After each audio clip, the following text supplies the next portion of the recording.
Alright, day 4. First morning we woke up to a bugling bull, so things look like they're going to hopefully start going up for us. Sounds like this bull's up here close to this burn, so we're going to try to get up this ridge and see if we can locate him again. He bugled right after we woke up. I don't know if he bugled before that or not, but I know he bugled just a little bit ago, so hopefully he's fired up, and hopefully there's a couple more that are fired up. About to make our way up the mountain and find out.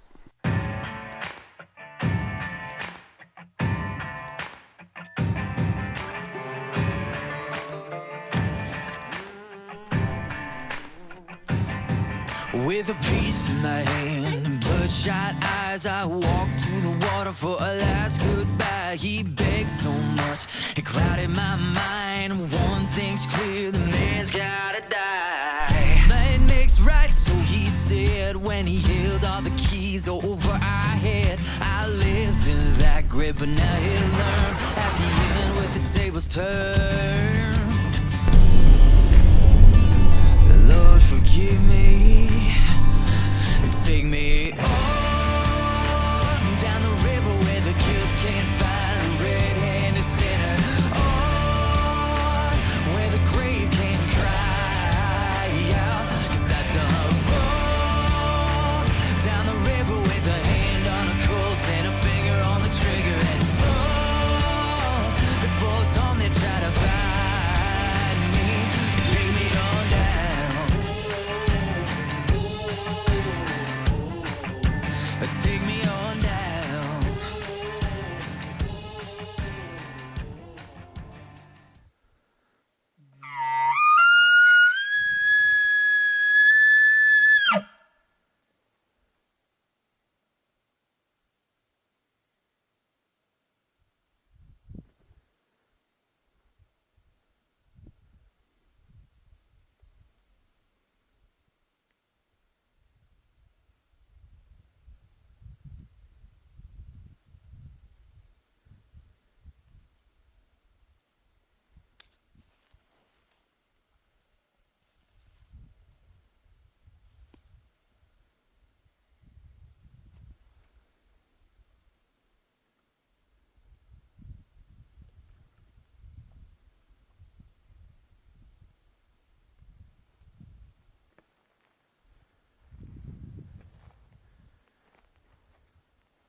Alright, so update on how everything's going.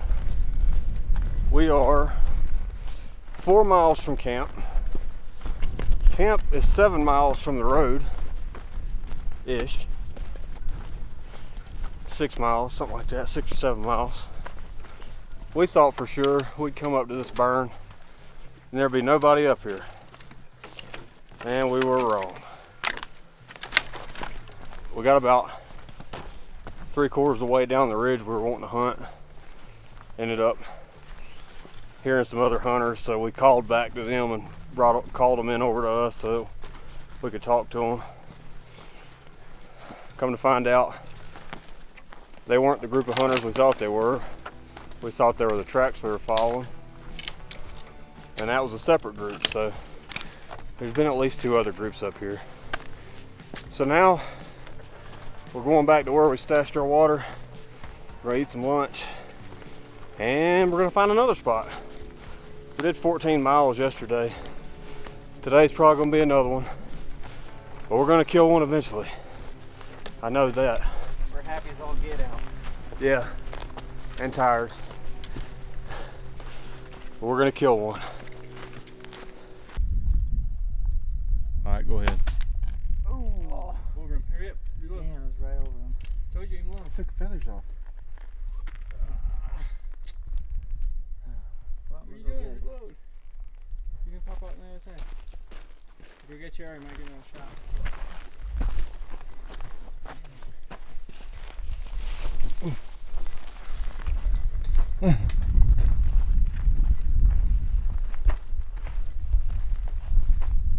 Take the back off. See him? Good thing he's super low and he's close.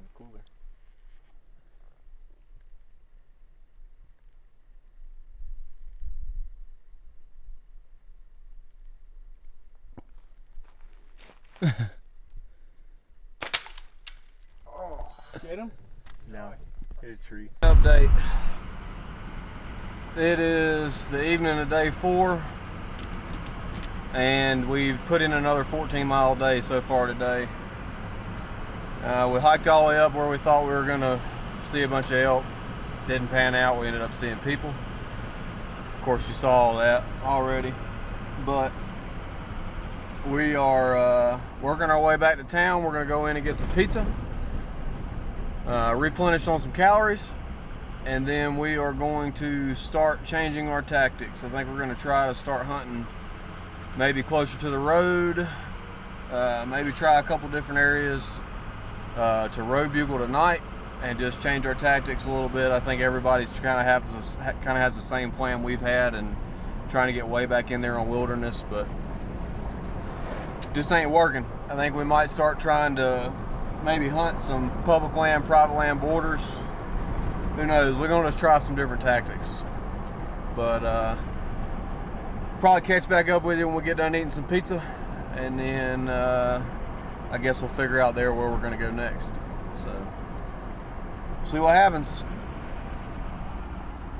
Alright guys, so day 12. We got up, we heard a bugle first thing. We hiked up into this burn quite a ways from camp. I think we ended up close to 5 miles from camp. We got back in there and we started kind of running into fresh tracks. It seemed like we were following the tracks. The tracks actually came from the ridge where I heard what I thought was a bull first thing that morning. So I'm still not 100% positive that it wasn't maybe those 2 guys. But anyway, we went up. We heard a bugle. This guy sounded good. At first we couldn't tell if it was a bull or a person. So instead of leaving it alone, we erred on the side of caution and decided to go in, bugle, cow call. Realized this person was bugling at us. So he thought we were elk. We figured out that he wasn't. And then eventually he figured out that we weren't. So anyways, we ended up meeting these guys, and super cool dudes. Actually ended up, I think, I can't remember the guy's name now. I've got him on social media. I need to look him up and tag him in this video, but He ended up killing him an elk that year. That guy lived in Colorado, but I'm not 100% sure that his buddy did. I can't remember. But anyway, they were cool dudes. We kind of told them, hey, there's another group up here too, and they were like, crap. We were both like, well, we thought we'd be the only people up here. So it just goes to show you guys, we hiked in 7 miles, and then we were 5 miles from our camp. And then those guys had came in from a different direction and were just as far from the road. So we're anywhere from 7 to 12 miles in, and there's at least 3 groups there. So getting farther back in there isn't always the answer. That's one thing that I've kind of taken from this. Now, a lot of times it is the answer, but sometimes it's not. I killed my elk 2.5 miles from the road, and only about 300 yards from a trail. So with that being said, you never know, guys. You need to hunt the elk, not what people say you should be hunting. If you find sign and you get in on elk, it doesn't matter if it's 100 yards from the parking lot. If that's where the elk are, hunt them, because they're there for a reason. With that being said, I didn't really get any good video of us hiking out because there wasn't a whole lot to show you other than Ben shooting and missing a grouse. That night, we ended up going back to town. We got some pizza, and we went to an area that we had mapped out with a plan to scout or hunt that morning. We got there super late, ended up sleeping in the trucks, and then we got up on, which would be day 13. We got up that morning and ended up having a flat tire, and just things didn't go very well that morning. We were really getting irritated by that point, the fact that we were just running into so many people. The trailhead that we had parked at that night was loaded with people on ATVs and stuff, and it just didn't pan out. And at that point, we were kind of starting to change our tactics. We decided that instead of going way, way back in there, we were going to try to stay a little bit more mobile. So that's really it for day 12. Not a whole lot else to talk about. Didn't have any encounters that day with elk. And we were starting to get kind of down on ourselves, guys. But that's how it is. That's how it goes. So thanks for watching, guys. Remember to live your life to the fullest and use your passions to bless others. We'll catch you on day 13.